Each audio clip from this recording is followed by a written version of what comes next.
Ya, jadi kalau mengenai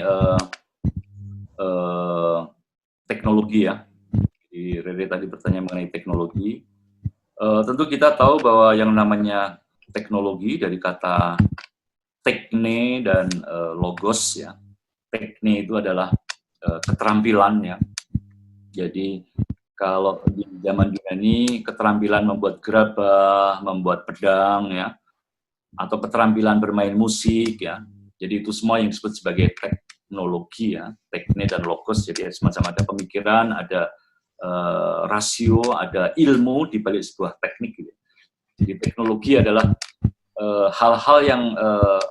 hal-hal yang praktis ya, yang bersifat alat ya, yang kita pakai, di mana di belakangnya tentu ada pengetahuan ya, jadi mengenai komputer ya, mengenai Gojek ya. Jadi kalau kita belajar filsafat, lalu kita itu paham bahwa yang namanya Gojek, ya, tentu Gojek adalah soal kepraktisan ya. Kita pesen makanan ya, nggak usah keluar, lagi hujan atau lagi lockdown begitu ya. Nah, kalau kita belajar filsafat, kita tahu bahwa yang namanya fenomena Gojek, ya. Fenomena Gojek itu ya sebuah hasil dari teknologi, ya. Hasil dari sebuah teknologi, aplikasi, ya. Komputer kemudian menjadi aplikasi ya. Maaf ini ada kresek-kresek, ini suara dari mana ya? Ada kresek-kresek agak keras ini. Jadi suaranya dari mana ini ya? Tolong. Oke, ya. Sudah dengar ya. Nah, jadi kalau kita belajar teknologi, kita belajar filsafat, kalau kita tahu bahwa yang namanya teknologi itu adalah sebuah piranti, sebuah perangkat saja yang tentu itu berguna, ya, itu membantu ya. Sama seperti kita punya komputer itu juga membantu kita. Kita punya HP itu juga membantu kita ya. Tapi lalu kita tahu bahwa ya teknologi itu ya hanya sarana saja gitu loh. Tidak lebih dan tidak kurang ya. Dan sebagai sarana kita tetap harus bebas. Manusia tetap harus bebas di depan sarana-sarana yang ada di depan matanya. Dan ini tidak mudah ya. Kenapa? Karena ketika kita memakai barang, teknologi, itu pelan-pelan kita juga diubah oleh barang itu. Ya, jadi kalau kita terbiasa pakai HP begini ya, nah mungkin untuk teman-teman dari generasi milenial ini mungkin tidak mengalami era di mana tidak ada HP ya. Kalau saya kan masa kecil dulu kan, telepon aja tidak ada begitu ya, tahun 70-an tidak ada teleponnya. Sampai tahun 90-an mulai muncul ada komputer ya, saya mulai melihat barang komputer, mulai bekerja dengan komputer jangkrik istilahnya ya. Tapi HP ini saya belum pernah melihatnya ya, baru tahun 2000-an itu muncul HP. Nah, saya terbantu oleh sejarah dan usia, sehingga saya bisa mengambil jarak dari HP. Ya, karena saya pernah hidup dan no problem tanpa HP. Tetapi untuk kalian, generasi milenial, lalu menjadi penting ya, karena kalian kan lahir, ya, sudah tahu, sudah kenal HP itu, seolah HP ini adalah sesuatu yang harus ada, tidak bisa ditinggalkan, gitu, dan Anda lalu sulit mengambil jarak dari barang bernama HP ini. Maka dengan belajar filsafat ya, lalu kita paham bahwa alat benda itu bisa mempengaruhi kita. Dan kalau kita tidak bisa mengambil jarak dari alat dan benda itu, lalu yang hilang adalah kebebasan kita sendiri. Jangan sampai kita mengorbankan kebebasan kita, dan juga tentu teknologi itu pertanyaan yang kompleks ya, tentu juga hak supir Gojek ya, kemanusiaan supir Gojek ya, perlindungan supir Gojek ya. Jadi ada banyak hal lain di luar persoalan sekedar kemudahan teknologis bernama Gojek ya. Itu yang juga harus dipikirkan. Jadi dengan belajar filsafat saya kira kita lalu terbantu untuk kritis. Apa sih artinya kritis? Dari kata krinein ya. Krinein bahasa Yunani itu artinya Anda sedang melihat dengan jelas, Anda menimbang dan Anda memutuskan. Jadi Anda menjadi kritis ketika Anda mulai mengambil jarak, mulai menimbang, lalu juga mulai mempertanyakan dan mulai entah meneruskan atau terus menggunakan dengan lebih baik atau seperti itu, Tere.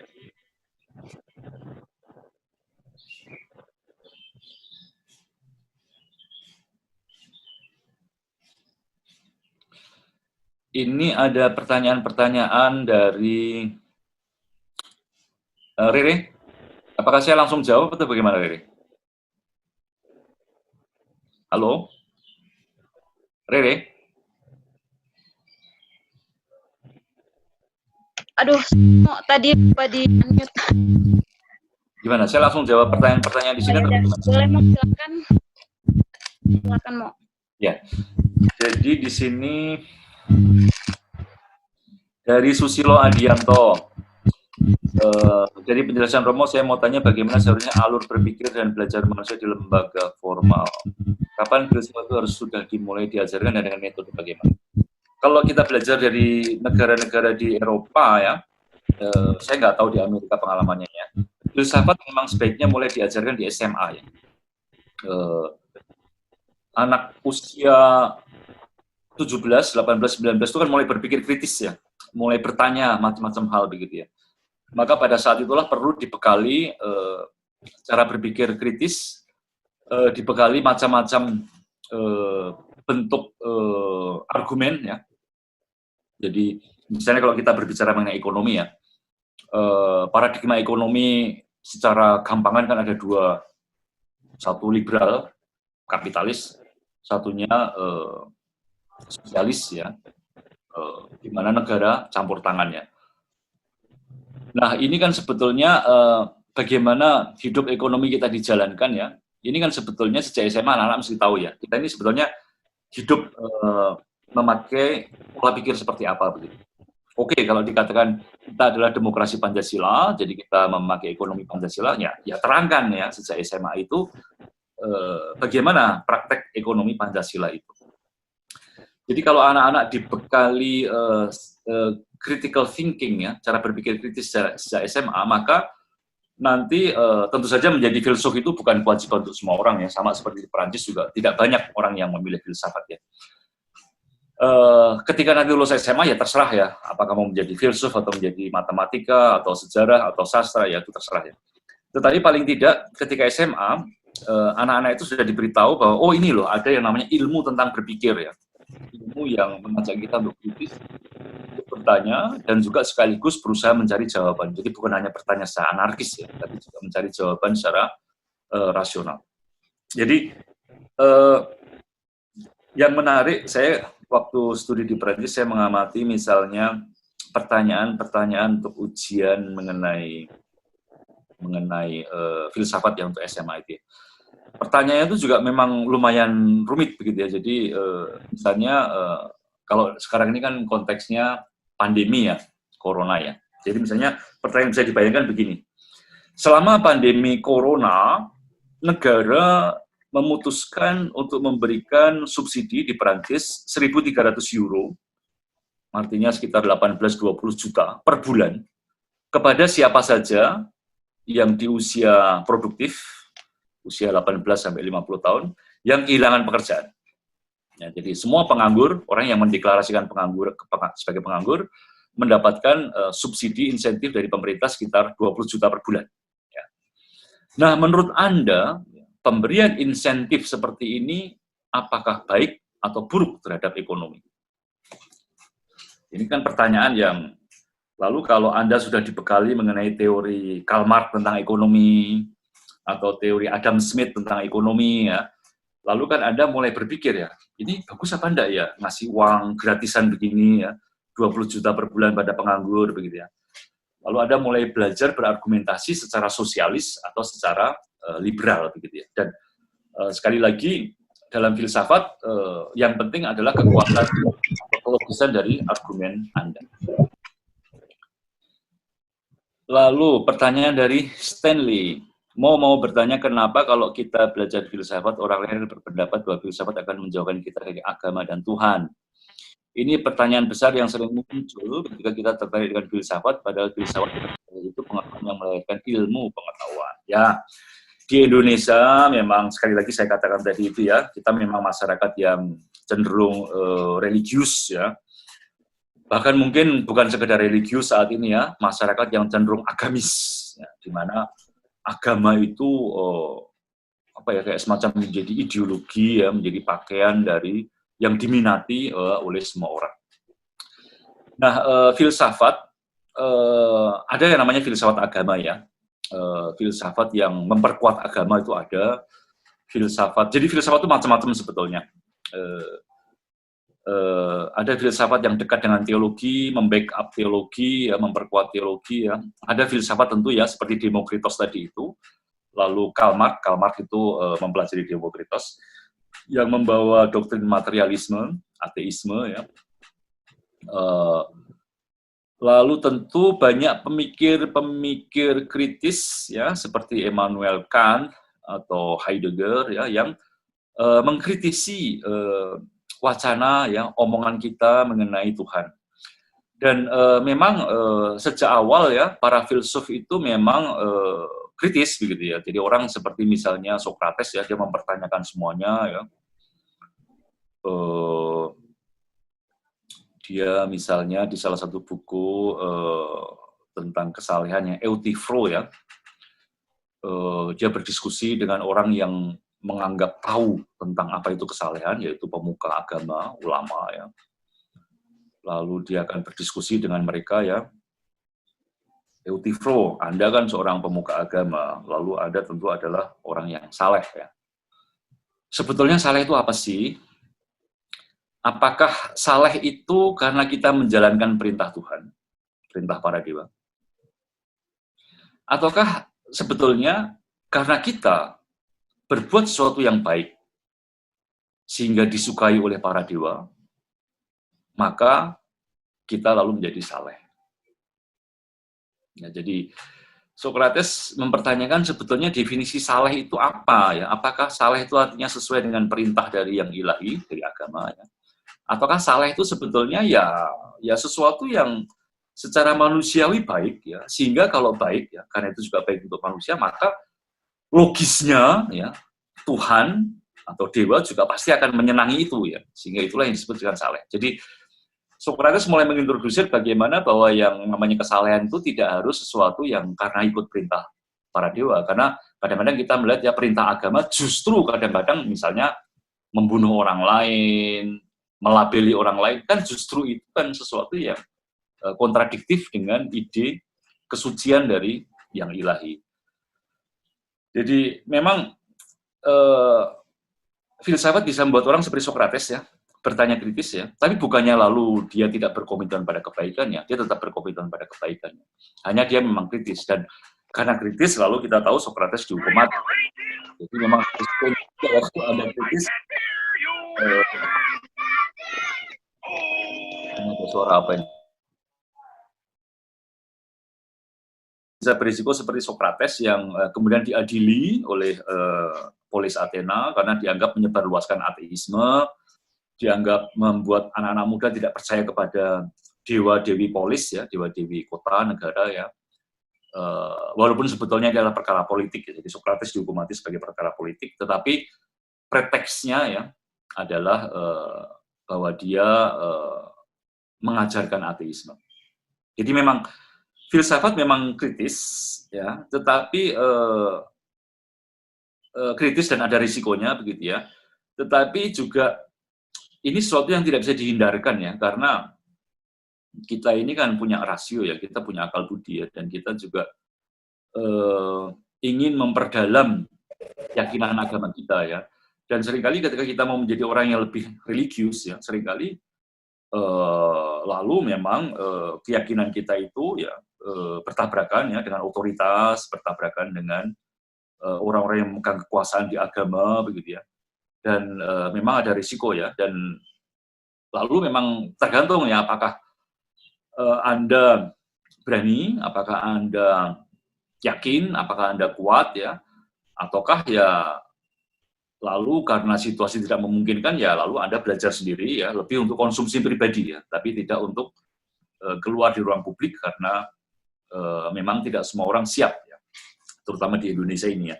Kalau di luar negeri itu biasa ya, orang berdiskusi mengenai agama, mempertanyakan agama, orang menjadi ateis itu biasa, dan kita juga lihat bahwa di luar negeri ya, ketika orang menjadi ateis, bukan berarti lalu mereka menjadi pembunuh, enggak juga ya. Jadi banyak orang sekuler yang justru baik-baik saja ya, yang ramah-ramah, yang sopan-sopan begitu ya. Sebaliknya justru kalau kita belajar dari ISIS, belajar dari Al-Qaeda ya, justru banyak orang atas nama agama melakukan hal-hal yang di luar kemanusiaan. Jadi sekali lagi tolak ukurnya kembali kepada Stanley sendiri ya. Tentu belajar filsafat itu baik ya, menjadi kritis ya, tetapi memang ada risiko ya. Jadi sejauh mana Stanley sendiri bisa menakar risiko itu ya, juga sejauh mana Stanley puas ya dengan penjelasan-penjelasan yang ada ya, apakah mencukupkan diri ataukah Stanley mau belajar mencari sendiri ya. Meskipun kemudian tentu di masyarakat harus menjadi lebih hati-hati karena konteks masyarakat Indonesia kita yang masih kayak gini ya. Lalu dari Yosua Agustin Triputra. Saya Yosua Agustin, biasa dipanggil Jojo dari Jayapura. Wah, selamat datang dari Jayapura. Di sana sudah jam 7 malam ya. Saya mau tanya Romo, mengapa dari penjelasan-penjelasan Romo tidak ada tokoh filsuf dari gender perempuan? Apakah ada faktor-faktor yang menghambat mereka sebagai filsuf pada generasi terdahulu? Terima kasih. Ya, ini pertanyaan menarik.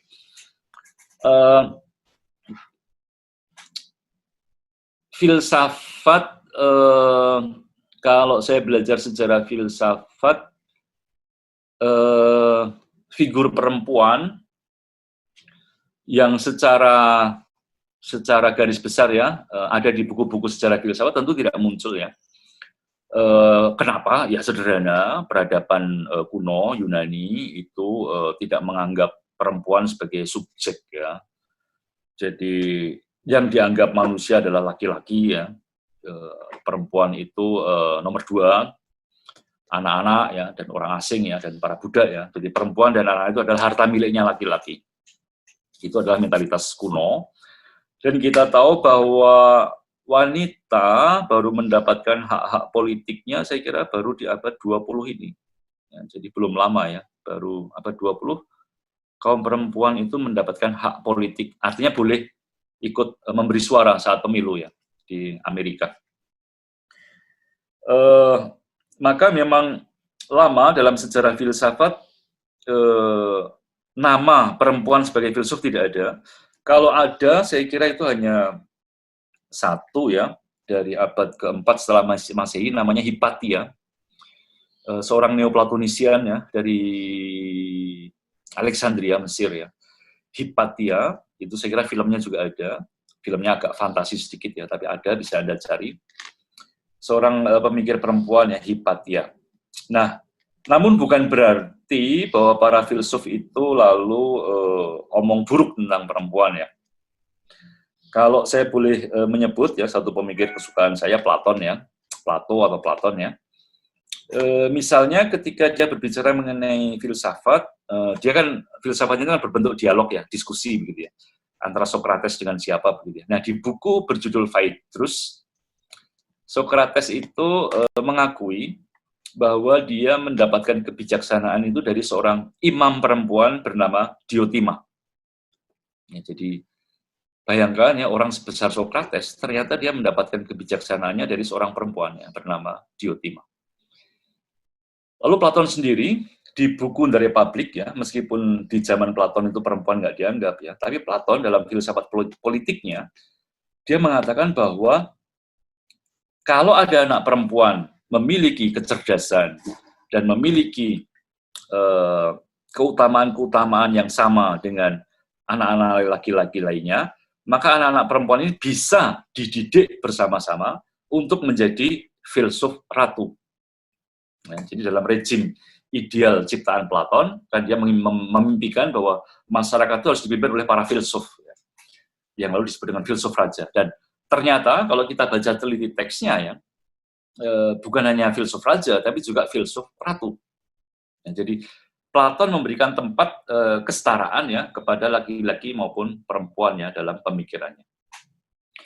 Tapi ya sekali lagi ya, jadi kalau saya bicara jujur ya, jadi memang dalam sejarah filsafat mainstream ya tidak banyak diomongkan figur-figur perempuan karena memang sejarahnya begitu, karena perempuan secara politis, secara sosial politis baru mendapatkan hak-haknya di abad 20 dan terutama setelah revolusi seksual 1968 di Eropa ya, demonstrasi generasi bunga ya, Flower Generation ya, Beatles ya, Woodstock Rock Festival ya, tahun 68-70 itulah, lalu perempuan ya, terutama dengan penemuan kontrasepsi, perempuan lalu mulai mendapatkan hak-haknya, hak atas tubuhnya, lalu muncul istilah kesetaraan gender ya. Jadi ini semua baru sekali ya, 1970, 1980 ya.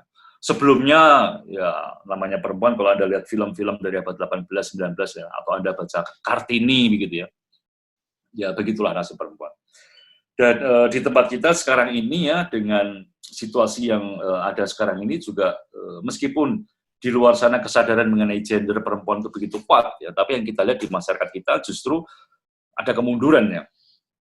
Wacana poligami yang semakin dianggap normal begitu ya. Pembatasan pakaian, pembatasan pergerakan, pembatasan aktivitas ya. Ini mengherankan ya, karena untuk saya yang lahir tahun 69, tahun 70-an begitu ya, saya melihat perempuan-perempuan Indonesia di tahun 70-an itu sangat mandiri, sangat bebas, ya, sangat independen gitu ya.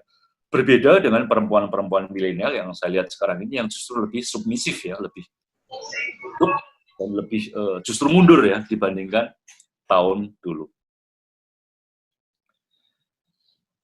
Dari Tino Maengasi, mau tanya Kak, Pancasila termasuk aliran filsafat yang mana? Pancasila bisa dikatakan sebagai way of life ya. Jadi kalau filsafat politik begitu ya.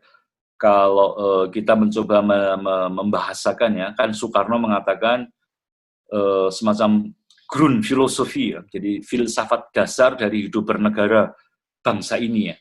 Jadi Pancasila masuk dalam filsafat politik yang berakar dari tradisi bangsa Indonesia ini yang dirumuskan oleh Soekarno ya. Jadi kalau di luar negeri filsafat politik itu muncul misalnya liberalisme ya dari John Locke ya, kemudian tentu kapitalisme Adam Smith ya. Atau komunisme dengan Karl Marx, sosialisme, welfare state ya, yang ada sekarang di Eropa, dijalankan di Eropa. Maka Indonesia, filsafat politiknya adalah Pancasila. Ya, jadi satu, ada religiositas, pengakuan kemanusiaan, sense of belonging ya, persatuan, lalu demokrasi kerakyatan dan keadilan sosial. Jadi tentu saya bisa menjawab secara teoretik begitu ya. Ini adalah filsafat politik bangsa, khas bangsa Indonesia. Hanya memang kemudian persisnya bagaimana, turunannya bagaimana, prakteknya bagaimana, nah ini yang selalu menjadi pertanyaan yang menjadi PR kita semua ya. Karena memang senyatanya yang ekonomi atau politik yang kita jalankan, senyatanya kita masih memakai paradigma-paradigma yang memang sudah dilakukan dan sudah proven di luar sana ya. Sementara kita sendiri belum banyak mengembangkan apa itu ekonomi Pancasila, ya, apa itu keadilan sosial Pancasila, ya, apa itu religiositas yang Pancasila. Ya. Sekarang ini kan lebih agama ya, masing-masing agama ya. Tapi yang religius tapi Pancasila seperti apa ini belum pernah kita pikirkan. Raja Cahaya, Romo, perkenalkan saya Raja dari Bandung. Saya mau bertanya apa fungsi filsafat di hadapan sains di zaman sekarang? Sebagai sebuah pengetahuan, sains sudah bisa jawab banyak hal. Ya, tadi saya sudah mengatakan bahwa kalau kita melihat asal usulnya, filsafat tentu adalah ibu semua pengetahuan ya, termasuk sains ya. Jadi orang seperti Platon itu matematikus ya, dia seorang astronom juga ya, dia membuat rumusan mengenai jarak antar planet ya, pengamatan macam-macam gitu ya dalam bukunya berjudul Timaeus ya. Nah, memang kemudian dengan diversifikasi ilmu yang terjadi pada abad 17-18 ya, fisika, kimia, ya, astronomi lalu menjadi independen dan menjadi ilmu yang makin spesifik, makin hebat ya. Tentu raja segala ilmu sekarang diambil alih oleh sains ya. Jadi sains semacam menjadi satu-satunya matriks bagi kita saat ini untuk berbicara mengenai apapun, termasuk mengenai corona misalnya, virus corona. Untuk misalnya Pak Jokowi atau para menteri, polisi, tentara ya, bagaimana mereka menyikapi corona, mereka akan bertanya kepada sains ya, bukan kepada filsuf ya. Mereka nggak akan tanya kepada filsuf di STF mengenai bagaimana menyikapi pandemi ya, enggak. Mereka akan bertanya pada sains ya. Jadi corona itu apa ya, bagaimana penularannya, apa yang harus dilakukan ya, bagaimana mencegahnya, penduduk harus diminta bagaimana. Jadi harus diakui bahwa sains memang sekarang menjadi paradigma dalam hampir seluruh aspek kehidupan kita. Nah, apakah lalu filsafat masih berfungsi di zaman seperti itu, ketika banyak hal sudah bisa dijawab oleh sains? Nah, apakah filsafat masih berfungsi apa enggak? Kalau saya ya, saya sendiri sehari-hari pergulatan saya adalah filsafat, pekerjaan saya adalah filsafat. Ya tentu saya akan menjawab filsafat masih berfungsi, begitu ya. Karena kalau filsafat nggak berfungsi ya, lalu saya akan krisis identitas ya, lalu saya mau ngapain begitu ya dalam hidup ini ya. Jadi mengapa filsafat masih berfungsi? Kalau dari saya ya jawabannya sederhana, karena betul bahwa sains itu bisa menjawab banyak hal ya. Betul ya, Tuhan itu menjawab semua pertanyaan kita. Tetapi kita selalu bertanya. Kita itu selalu punya pertanyaan. Kita tidak bisa mengingkari bahwa banyak hal masih gelap. Ya. Jadi filsafat menjadi saluran, menjadi kanal, membantu kita juga ya untuk mencoba mencari jawab dari hal-hal yang masih meresahkan. Kalau kita percaya hanya pada sains ya, misalnya ya, tentang pandemi ini ya, Anda percaya pada sains, saya tanya, virus corona itu apa? Maka saya jamin Anda akan kesulitan menjawab. Ada begitu banyak opini mengenai virus corona ini. Saya tidak mengatakan teori konspirasi ya, udahlah kita lupakan aja teori konspirasi itu ya. Tapi kalau kita betul-betul belajar, mencoba melihat bagaimana proses terbentuknya virus ini yang sampai sekarang belum diketahui. Pasien zero ada di mana? Tidak diketahui. Sampai sekarang ada 3 strain ya, 3 jenis COVID-19 yang kita ketahui, yaitu virus tipe A, B, C. Di Eropa, di Asia Tenggara, dan di Cina yang beda-beda. Dan kita nggak tahu. Nggak tahu dari mananya begitu ya. Tapi tiba-tiba menular begitu cepat begitu ya. Lalu kita bertanya, kapan vaksin muncul? Sama ya, banyak lab berlomba-lomba berusaha membuat, semua masih ngetes vaksinnya masing-masing ya. Jadi kalau kita bertanya kita mencari presisi ya, mengenai soal virus corona ini, dengan sains, itu akan menunggu waktu lama sekali ya. Sementara kan kita harus menyikapi corona ini setiap hari kan. Dan untuk menyikapi virus corona, sains saja nggak cukup. Sains saja nggak cukup. Kita butuh, misalnya yang saya temukan yang menarik itu adalah dari stoikisme ya, sebuah filsafat abad ke-1, abad ke-2 setelah Masehi ya, dari zaman Romawi. Bagaimana menyikapi virus corona? Ya, virus corona adalah sesuatu yang terjadi begitu saja. Ini adalah bagian dari peristiwa yang ada di dunia ini. Dan sama seperti terhadap karir, kesehatan, ya, apapun yang terjadi di luar sana itu tidak tergantung pada saya, maka corona juga sesuatu yang tidak tergantung pada saya. Yang tergantung pada saya adalah bagaimana saya menyikapi hal-hal itu. Apakah saya mau menjadi panik, menjadi cemas, menjadi takut ya?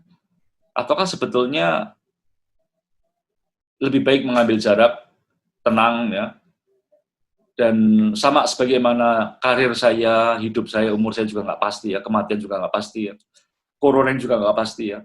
Maka ya sudah, saya menghadapi semua ketidakpastian itu dengan tenang dan tentu mendengarkan saran-saran pemerintah, tapi juga tetap menjalankan aktivitas saya. Nah, sikap seperti ini tidak mungkin diberikan oleh sains. Sains tidak akan mungkin memberikan jawaban seperti itu. Hanya filsafat yang bisa memberikan jawaban.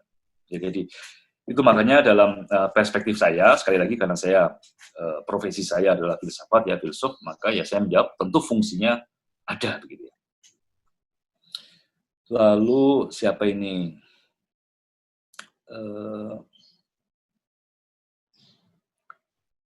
Frasawi.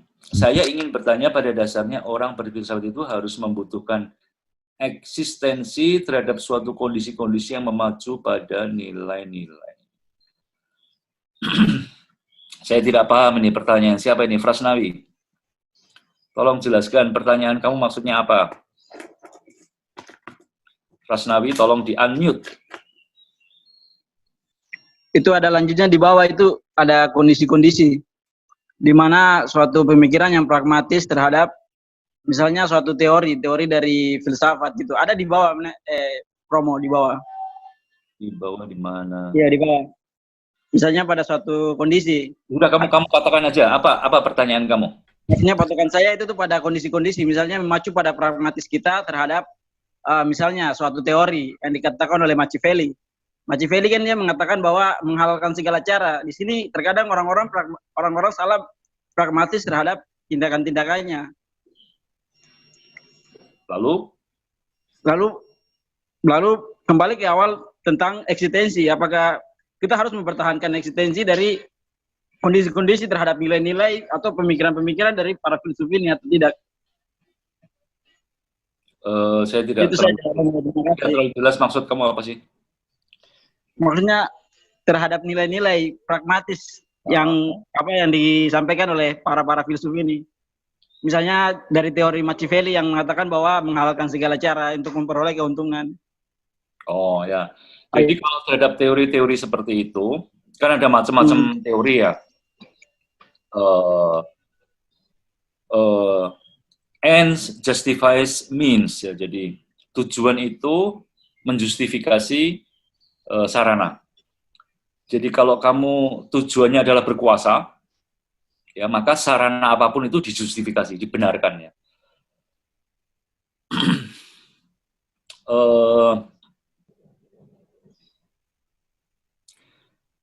Terhadap sikap seperti ini, end justifies means, kan kita juga bisa berpikir sebaliknya bahwa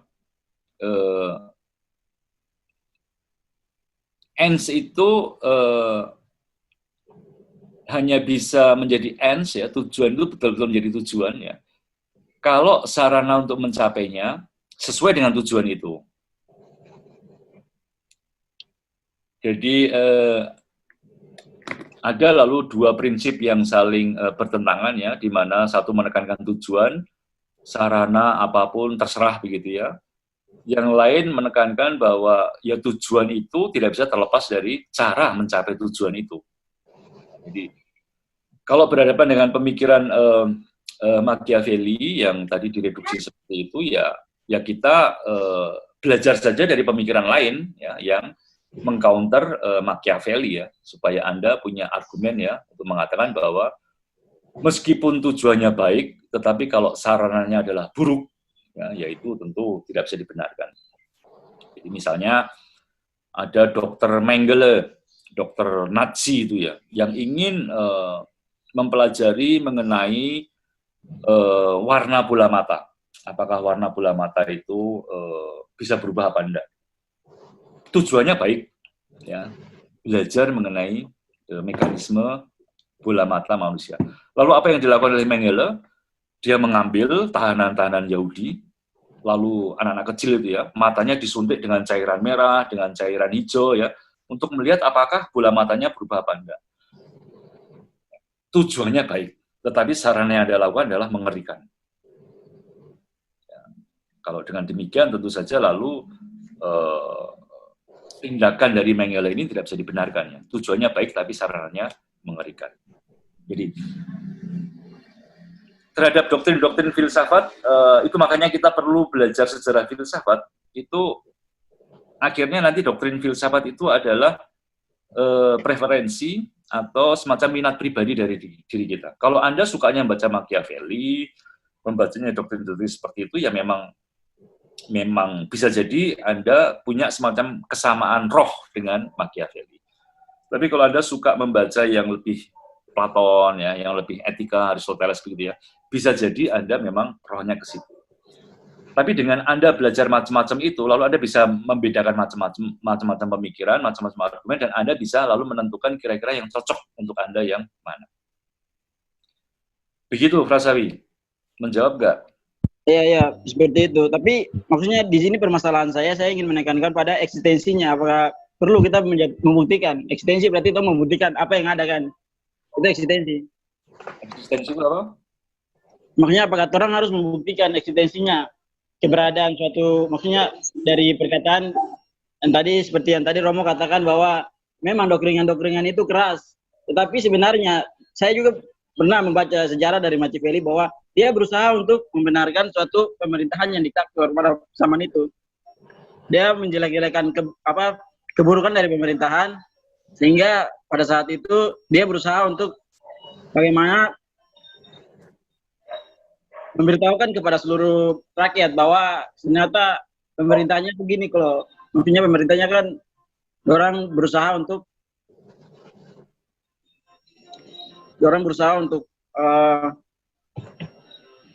membuat ini semacam diktator gitu. Jadi dia berusaha untuk kembali lagi untuk merenung tentang masalah-masalah yang ada pada zaman itu, dan dia membuktikan eksistensinya terhadap pemerintah. Apakah orang juga perlu untuk memberitahu bahwa sebenarnya maksud dari Machiavelli itu begini? Dia membuktikan eksistensinya. Saya sampai sekarang masih tetap belum begitu paham membuktikan eksistensi maksudnya. Eksistensi, kata yang agak rumit di filsafat. Jadi Machiavelli itu membuat teori politiknya karena konteks tertentu, ya, yaitu konteks kerajaan-kerajaan kecil yang ada di di Italia, ya, pada era itu, era Renaissance. Belum ada demokrasi, ya, republik nggak ada, ya. Siapa yang berkuasa di era Niccolo Machiavelli? Raja tentu saja, ya kan? Dia melihat perilaku kerajaan, termasuk perilaku salah satu kerajaan yang dianalisis adalah Vatikan tentu saja, ya. Perilaku bagaimana orang-orang itu berkuasa dan bagaimana mereka mempertahankan kekuasaannya, ya. Dan dia melihat bahwa ternyata untuk berkuasa itu, misalnya satu yang saya ingat, ya, untuk bisa berkuasa itu lebih baik bahwa Anda itu ditakuti daripada dicintai. Ya. Karena kalau Anda menjadi pribadi yang dicintai orang, ya lalu Anda akan susah untuk menyuruh, untuk memerintah. Tapi kalau Anda ditakuti, ya, Anda nggak usah ngomong saja, semuanya udah diam semua, begitu ya. Jadi ini salah satu doktrin politik dari Machiavelli, ya, bahwa sebagai penguasa, kalau Anda ingin kekuasaan Anda berlanjut terus, ya, jadilah penguasa yang ditakuti. Nah, artinya Anda melakukan apapun, ya, apapun supaya Anda ditakuti dengan kebijakan-kebijakan yang sangat keras, ya. Misalnya kalau di zaman Soeharto itu kan orangnya nggak banyak ngomong, begitu ya. Tapi semua orang takut, ya. Karena begitu ada orang yang kritik atau ada sesuatu yang tidak berkenan, ya lalu akan terjadi sesuatu, begitu ya. Nah, dengan cara begitulah, dengan membuat ditakuti itulah, maka kekuasaannya langgeng, ya, terus-menerus. Nah, tentu pada era di mana era kerajaan kecil, ya, belum ada demokrasi, ya kayak gitu, it works, ya, itu berjalan. Tapi kan kalau mau diterapkan di era demokrasi seperti sekarang ini, ya, di mana ada check and balance, ya, di mana orang berkuasa kayak Jokowi berkuasa itu, ya, dia tidak lagi bisa seperti raja-raja zaman dulu. Ada yang namanya MA, ya yudikatif, ada yang namanya legislatif, ada yang namanya eksekutif, ya kabinetnya, lalu tentu ada yang namanya media, lalu ada yang namanya lembaga-lembaga perlindungan, di mana ya dalam kompleksitas check and balance itulah, ya, dengan menghormati check and balance itulah, ia lalu bisa meneruskan kekuasaannya. Atau kalau kita lihat di Amerika, di mana sekarang ini Donald Trump itu betul-betul orang yang ngawur, ya, dalam memanage negaranya, ya. Dia tetap sengawur-ngawurnya Trump, dia tidak bisa menjadi seorang diktator seperti yang diinginkan Machiavelli, seperti yang diteorikan Machiavelli. Kenapa? Ya karena di sana check and balance berjalan. Jadi kalau Trump ngawur, wartawan akan ngomong, begitu ya, mengkritik, ya. Atau lalu kemudian militer, misalnya kemarin, ya, Trump ingin menggunakan tentara untuk meredam demo, militer tidak mau. Ya, jadi di era seperti sekarang ini, doktrin-doktrin Machiavelli secara praktis, pragmatis tidak bisa dijalankan. Tetapi secara filosofis, ya, bahwa dalam filsafat politik, inti perdebatannya adalah bagaimana berkuasa, di situ Machiavelli masih relevan. Kalau Anda masuk organisasi ormas, Anda masuk organisasi politik, apa sih yang Anda cari? Cara berkuasa, kan?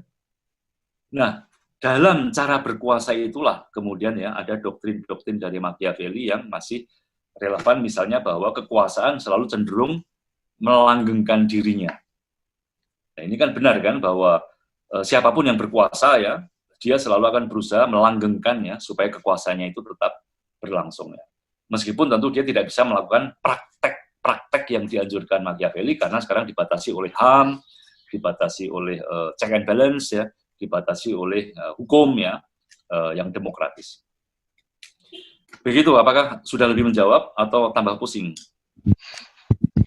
Boleh. Makasih Romo, makasih. Ya, baik. Teruskan ini, ya, masih banyak pertanyaan ini. Oke, sorry Romo, saya ini dulu. Kebetulan tadi ada yang raise hand lebih dulu dan tertimbun nih pertanyaan mereka. Jadi kayaknya yang untuk live chat kita batasi dulu. Kita ke peserta yang raise hand tadi yang jadi nanti pertanyaannya disampaikan langsung nih, Mo. Oh ya, boleh. Masih ada 5 penanya nih, Mo. Kira-kira masih bisa nggak kita sampai jam 18.00? Ya, boleh, silakan. Oke, baik. Saya sebutin dulu ya, biar teman-teman sebentar langsung nanya. Ada dari Cali, dari Dominico Nararia, terus ada dari Marshall, ada dari Ferry Farouk, dan dari Magdalena. Pertama dari Cali dulu, bisa langsung disampaikan pertanyaannya, Cali?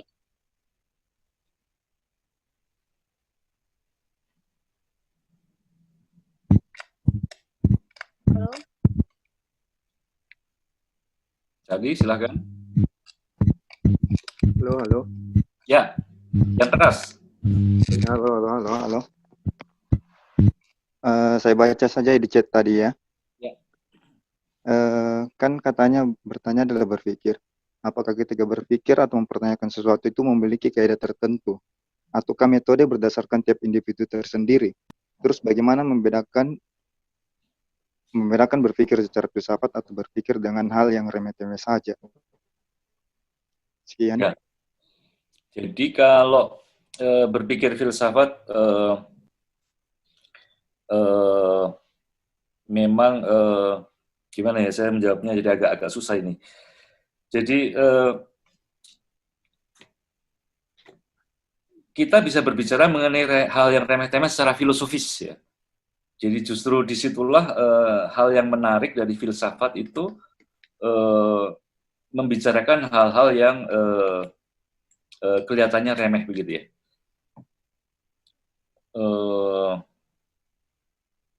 Jadi ada buku-buku yang sekarang ini banyak The Art of Not Giving Fuck, jadi seni untuk tidak peduli. Lalu ada buku apa lagi itu yang dari penulis Jepang, saya kok lupa, begitu ya. Jadi justru hal-hal fenomena sehari-hari itulah yang dibahas ya. Nah, lalu apa yang membedakan bahwa itu menjadi filosofis apa enggak? Saya kira akan tampak dari kedalaman, ya, dalam kedalaman pertanyaan itu, bahwa ternyata sikap tidak peduli itu kalau didalami ternyata itu filosofis juga begitu ya.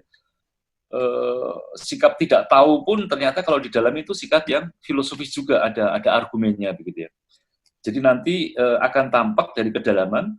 Terus kedua, tampak juga dari cara Anda mengargumentasikan, misalnya apakah Anda cenderung idealisme, cenderung empirisme, cenderung rasionalisme, cenderung mistisisme, atau yang bagaimana. Ya, jadi dari aliran-aliran cara berpikir itu akan tampak kemampuan Anda mengolah sebuah pertanyaan, dan kemudian kemampuan Anda menjabarkan ya menurut sebuah cara berpikir yang Anda sukai. Ya, jadi yang membedakan filsafat dari ilmu lainnya tentu adalah ya ada ekonomi, sosiologi, politik. Nah, filsafat biasanya beyond ya. Filsafat akan beyond ekonomi, beyond politik, beyond sains begitu ya. Dan karena dia bertanya, maka karena dia beyond, maka pertanyaannya juga akan segar ya.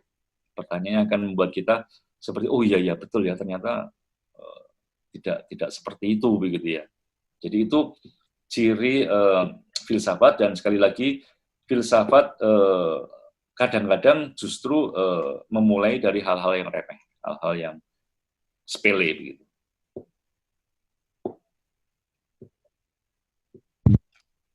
Sudah cukup menjawab atau masih ada hal konkret misalnya mau ditanyakan? Mungkin kita langsung ke halo Charlie, gimana? Biar kita langsung Iya, makasih. Next. Oke. Berikutnya ini ada Domenico Nararia. Ya, selamat sore. Selamat sore. Selamat sore Romo. Sore. Ini mungkin kalau dilihat saya paling muda ya ini di sini. Saya ingin bertanya Romo. Saya punya pengalaman. Kan kalau berdasarkan cerita Romo tadi, pertanyaan-pertanyaan itu muncul sejak kita dari kecil kan Romo? Ya. Sejak kita bayi. Nah, saya itu kan dilatih untuk berefleksi setiap hari gitu di sekolah saya, di sekolah saya saat SMA. Nah, untuk bagi saya filsafat itu kan membahasakan pertanyaan-pertanyaan saya gitu kan. Saya baca Nietzsche, saya baca Sartre. Nah, saya waktu itu punya pengalaman menanyakan maksud dari tulisan-tulisan itu kepada pendamping saya, guru saya. Nah, beliau justru mengatakan, nggak usah baca begituan, ntar cepet tua, masih muda kok belajar filsafat. Nah, saya bertanya Romo, apakah filsafat itu tidak boleh dibaca anak muda? Terus mengapa gitu Romo? Kenapa kok filsafat kesannya tidak ramah? Nah, sikap saya sampai saat ini akhirnya saya gunakan untuk hidup saya sendiri Romo. Saya nggak membicarakan itu kepada orang-orang, nanti takutnya juga nggak paham gitu. Kan filsafat kan sifatnya ya bagi saya kok pribadi gitu. Nah, ya. Terus fungsi filsafat untuk anak muda itu gimana baiknya gitu. Terima kasih Romo. Jadi tadi saya sudah memberikan penjelasannya bahwa kalau di tempat lain seperti di Perancis ya, filsafat itu justru diwajibkan sejak SMA. Ya, jadi di Perancis kita berhadapan dengan generasi tua, para guru yang sadar pentingnya berpikir kritis, karena kemajuan sebuah negara itu ditentukan oleh generasi muda yang mampu berpikir, ya, mampu menanyakan hal-hal yang tidak pernah dipertanyakan, sehingga dengan begitu lalu bisa mengantisipasi, bisa mengajak sebuah bangsa masyarakat maju. Ya. Nah, tentu ketika Anda bicara mengenai filsafat, Anda apes saja Anda bertemu dengan guru yang anti pemikiran, guru yang takut dengan perubahan, ya, sehingga lalu menyarankan Anda supaya tidak baca filsafat. Mungkin ya guru itu sendiri tidak pernah baca filsafat ya, makanya dia takut. Ya. Seringkali kan orang begitu kan, orang itu kan anti atau takut karena tidak tahu, tidak mengenal ya. Jadi kalau untuk saya anak muda baca filsafat sih oke-oke saja ya, enggak apa-apa, silahkan ya. Tentu Anda harus punya karir, kehidupan ya, profesionalitas ya untuk pekerjaan ya. Filsafat lalu bisa menjadi minat pribadi, jadi untuk konsumsi pribadi. Tetapi kalau Anda memang betul-betul ingin mendalami dan Anda betul-betul merasa ini menjadi passion saya, ya sudah, pergi belajar filsafat ya. Kalau Anda yakin bahwa itu adalah passion Anda, nggak usah takut, pekerjaan pasti akan datang juga. Jadi sekali lagi ukur kebutuhan kamu ya. Kalau memang saat ini menurut kamu lebih pragmatis, harus belajar ini, belajar itu supaya nanti bisa dapat kerja, ya lakukan itu ya. Terus filsafat sebagai minat pribadi saja, baca-baca begitu ya. Terus nanti mungkin kalau sudah mapan hidupnya ya, baru kemudian nanti ambil S2 misalnya filsafat ya. Jadi seperti itu. Tapi sekali lagi kalau sikap saya, filsafat itu sesuatu yang sifatnya universal. Semakin mudah Anda bertanya itu semakin baik ya. Tetapi untuk kelanjutannya, apakah diteruskan apa enggak itu tergantung dari banyak hal. Begitu? Ya, terima kasih Romo. Ya, sama-sama. Tanya berikut.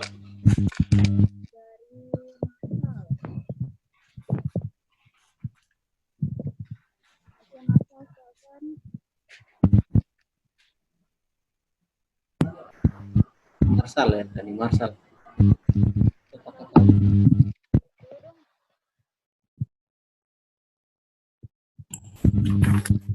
Halo Romo. Ya, Marcel.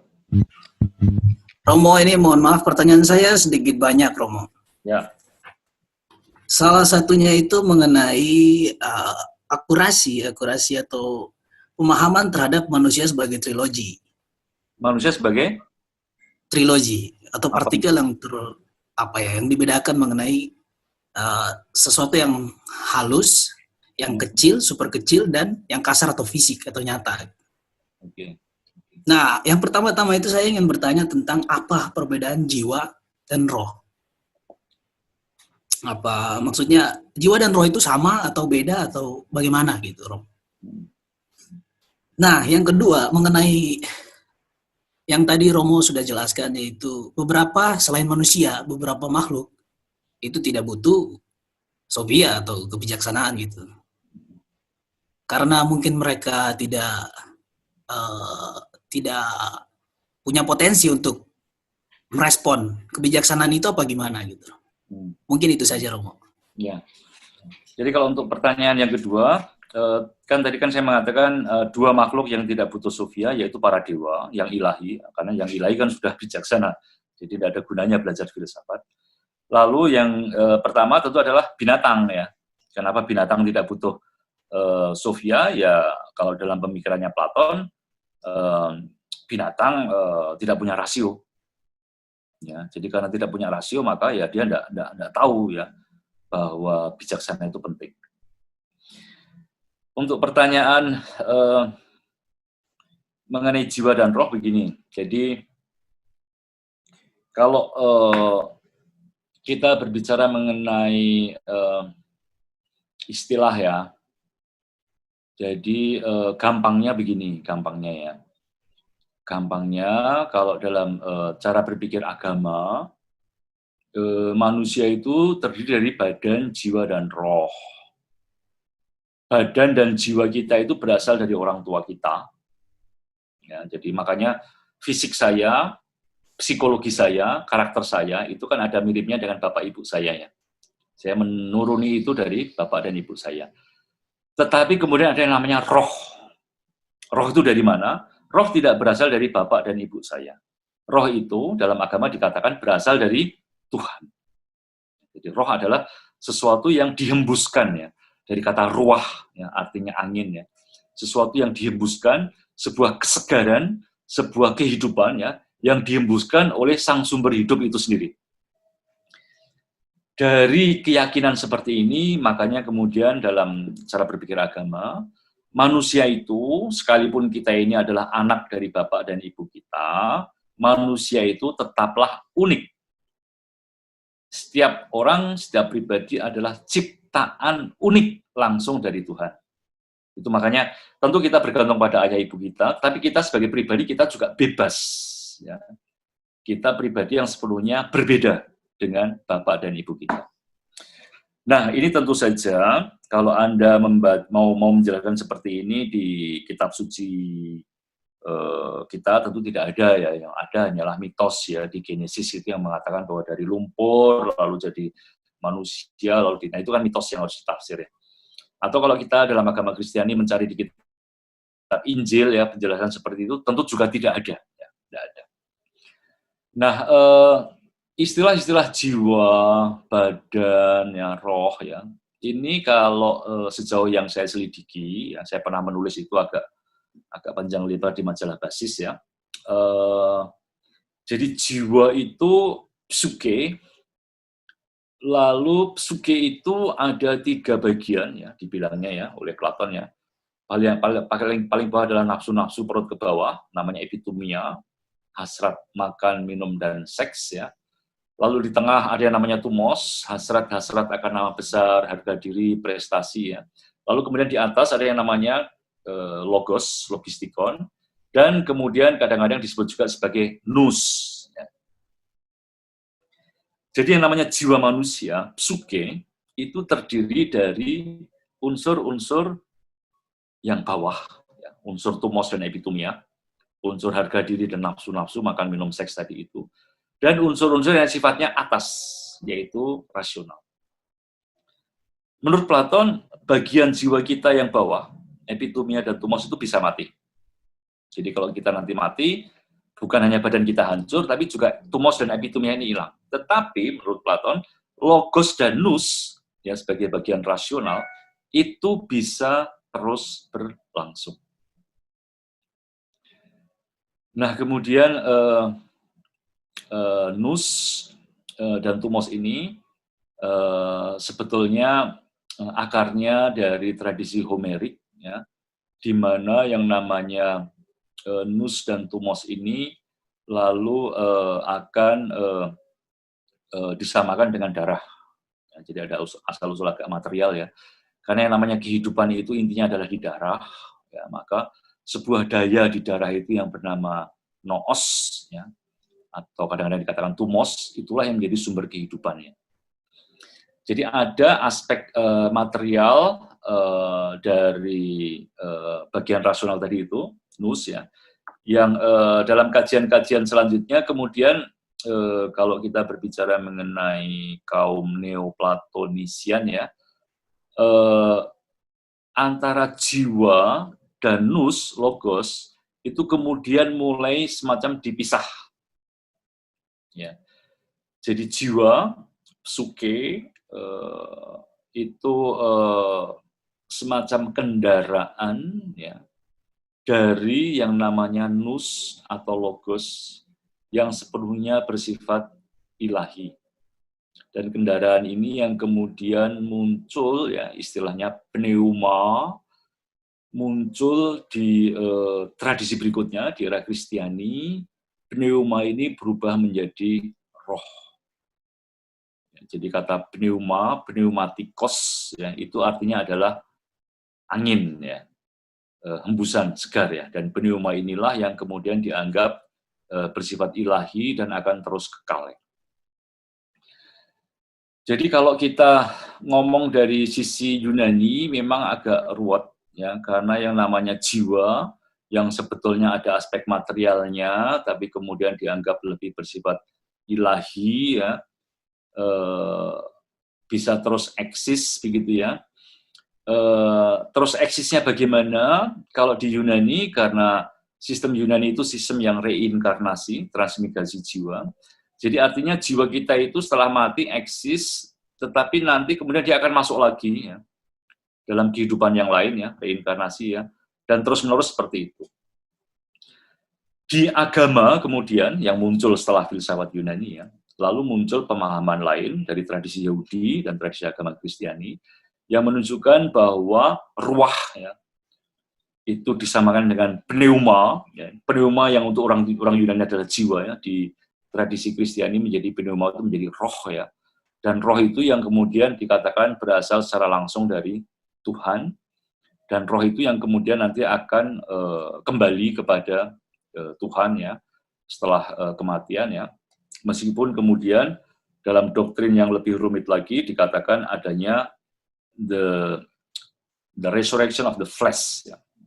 Kebangkitan daging, ya, bahwa kalau merujuk pada teologi ya di Santo Paulus ya, bahwa pada akhir zaman ya, bukan saat kita mati nanti ya, tapi pada akhir zaman yang namanya roh kita itu akan bangkit bersama flesh ya, bersama our flesh, bersama dengan daging kita ya. Dan tentu ini pemahaman yang sama sekali tidak mudah ya, karena kata daging kan biasanya kan konotasinya negatif ya. Tetapi ini di dalam Paulus justru kebangkitan daging ya, jadi daging itu sudah ditebus ya, itu yang akan nanti hadir bersama kembali dengan Allah. Jadi itu kira-kira kompleksitas tentang jiwa dan roh yang bisa saya gambarkan. Begitu, Marshall. Oke, Romo, terima kasih banyak. Tapi sebenarnya masih ada banyak pertanyaan lagi dari cabang-cabang yang lain. Seperti kayak... Karena kita sudah lagi, mungkin pertanyaannya disimpan dulu, Sel. Kita lanjut ke penanya berikutnya. Ini ada dua terakhir nih, Mo. Ya, silakan. Ada dari Mas Faruk dan ada satu nih dari Bandung, Sebelen, terakhir ya. Jadi Mas Ferry dulu nih. Oke, terima kasih. Sudah kedengaran ya, Pak? Ya, kedengaran. Mas siapa ini? Dengan Ferry Faruk. Ini komentar dari Romo. Ada yang bilang bahwa filsafat sekarang itu tidak se-innocent pada saat Sokrates, Plato, Aristoteles gitu loh. Sehingga menakutkan orang gitu loh. Itu bagaimana menurut Romo? Terus yang kedua, saya ingin bertanya soal literatur, tapi tidak keluar dari tema kita kali ini, yaitu berfilsafat begitu. Ada nggak literatur tentang kumpulan metode-metode berfilsafat gitu ya? Itu yang pertama. Yang kedua, mungkin daftar-daftar pertanyaan apa saja yang sebetulnya sudah cukup dijawab secara spekulasi filsafat gitu kan? Dan mana saja yang masih dalam tanda tanya besar gitu. Artinya orang-orang filsafat atau para filsuf belum mendapatkan jawaban yang mungkin cukupi tentang pertanyaan-pertanyaan dasar itu. Mungkin itu aja, Romo. Yang pertama belum begitu jelas. Filsafat sekarang tidak se-innocent zaman Yunani, maksudnya apa? Iya, zamannya Sokrates, Plato, Aristoteles saja kan, sampai kemudian beberapa abad selanjutnya kan itu menakutkan dalam tanda petik kepercayaan lah gitu ya, agama-agama gitu ya, di dalam kekristenan, dalam keislaman gitu ya. Itu saja sudah menakutkan gitu loh. Nah, yang sekarang terjadi, filsafat kayaknya terlalu kompleks sekali, tema-temanya, tapi menurut saya tidak terlalu menakutkan. Sangat kompleks itu persoalannya, tapi ya sepertinya tidak dianggap gitu loh. Nah, sedangkan dulu kan zamannya Sokrates, Plato, Aristoteles, dia menghasilkan begitu banyak fondasi cara berpikir atau nalar gitu kan, dan itu sudah menakutkan cara berpikir yang berbasis pada kepercayaan begitu. Ya, jadi tentu kalau untuk hal-hal misalnya untuk agama ya, pertanyaan filsafat selalu masih akan mengganggu ya. Apalagi di tempat kita ini ya, kita ngomong soal ateisme aja udah takut begitu kan. Orang nggak berani declare ateis begitu kan. Jadi kalau di tempat kita saya kira hal-hal yang berkaitan dengan agama itu masih sangat sensitif ya. Filsafat masih bisa menjadi segenting pada saat di Yunani dulu begitu ya. Jadi kalau silakan Anda datang ke ILC lalu Anda berapologi membela ateisme begitu ya. Wah, Anda siap-siap harus dibully seluruh negara begitu. Jadi sebetulnya masih ya hal-hal tertentu di tempat kita masih seperti itu. Kalau untuk domain lain Kalau saya berkaca di luar begitu ya,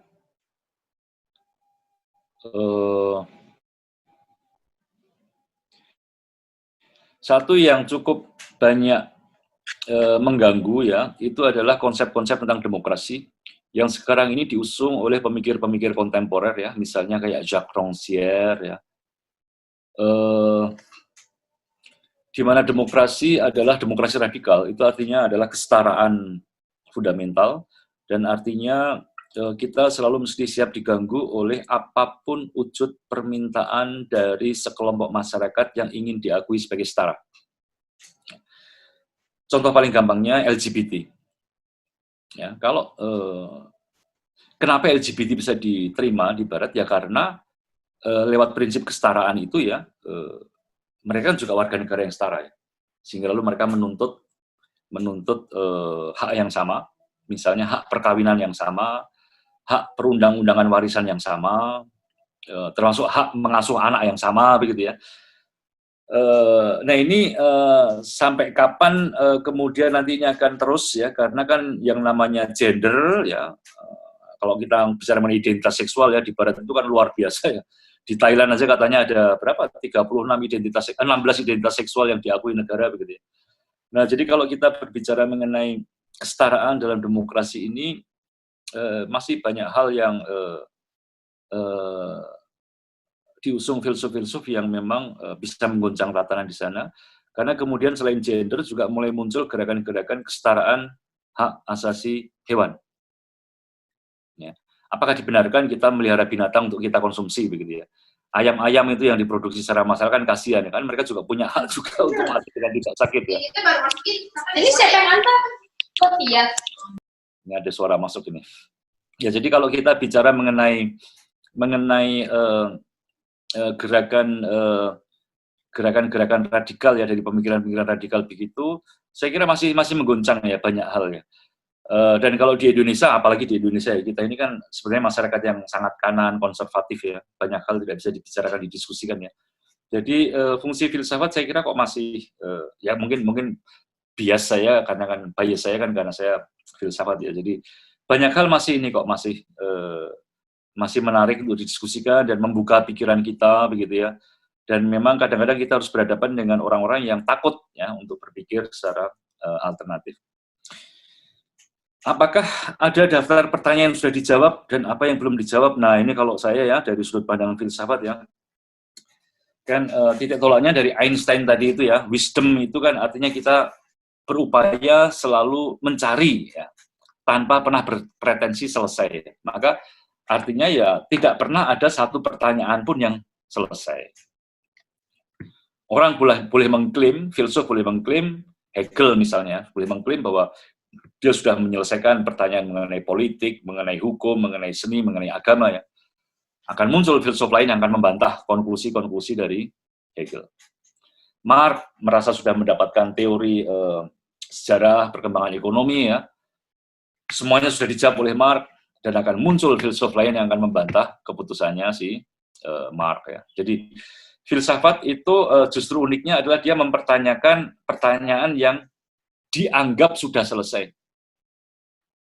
Apa yang sudah dianggap selesai itu bisa dipertanyakan ulang, dibantah, atau diperdalam. Jadi, kalau kita masuk dalam domain filsafat, tidak ada itu mas, list itu seperti itu ya. Mungkin kalau ada list baru adalah sesuatu yang memang mungkin belum dialami orang lain, misalnya adalah tentang artificial intelligence ya. Tentang apakah nanti kalau kita misalnya berhasil menciptakan robot-robot artificial intelligence, apakah kita akan memberikan hak kepada mereka? Ya, hak untuk ikut voting, pemilu ya, hak untuk apakah mereka mendapat perlindungan BPJS ya, kalau nanti ada robot-robot yang bekerja di Transjakarta ya. Nah, ini kan pertanyaan baru karena memang situasinya baru ya. Jadi ada hal-hal baru yang pasti akan muncul dan itu bisa dipertanyakan, tetapi kalau apakah ada daftar pertanyaan yang sudah selesai dijawab? Saya kira tidak ada itu ya. Begitu mas. Sama-sama. Masih ada yang lain, Rere? Iya nih pertanyaan.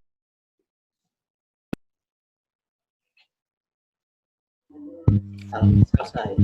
Yang raise hand terakhir. Oke.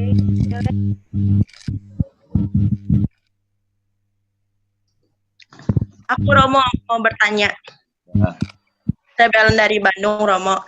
Jadi begini, karena stigma negatif yang berfilsafat itu bisa membuat ateis, jadi kami generasi Z jangankan untuk belajar filsafat yang berat-berat, Romo. Untuk belajar dasar-dasar filsafat aja sebisa mungkin dihindari, kami menghindarinya gitu, Mo.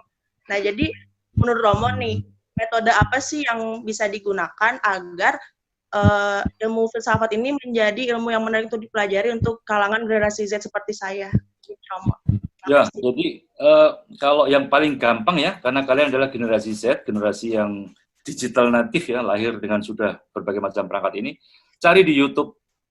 Ya, di YouTube itu saya menemukan banyak urean-urean mengenai filsafat ya, yang menarik ya. Dan karena filsafat itu adalah katakan aktivitas bertanya dan mencari jawaban, tidak usah harus mulai dari ini dulu, dari ini, enggak. Ya, cari aja mana yang menarik untuk Anda. Wah, ini ngomongannya boleh juga ini. Nah, lalu Anda ikuti ya, Anda berdalam sendiri, kan tinggal cari itu di Wikipedia ya. Ya, Wikipedia jangan jadi referensi ya, tapi sebagai informasi awal silahkan ya. Oh, ternyata ada pemikir seperti ini, begitu ya. Kemudian artikel-artikel di internet itu banyak sekali ya. Dan memang ini mengadakan bahasa, ya, bahasa Inggris ya. Jadi kalau bahasa Inggris kalian bagus ya bersyukurlah, karena itu menjadi modal utama untuk masuk dalam dunia filsafat yang sangat kaya. Kalau lalu Anda menguasai bahasa Perancis atau bahasa Jerman atau bahasa Yunani ya, itu menjadi lebih ekstensif lagi, menjadi luas lagi penelusuran Anda. Jadi jangan takut mencari. Di YouTube ada banyak sekali urean-urean simple, singkat mengenai seorang filsuf.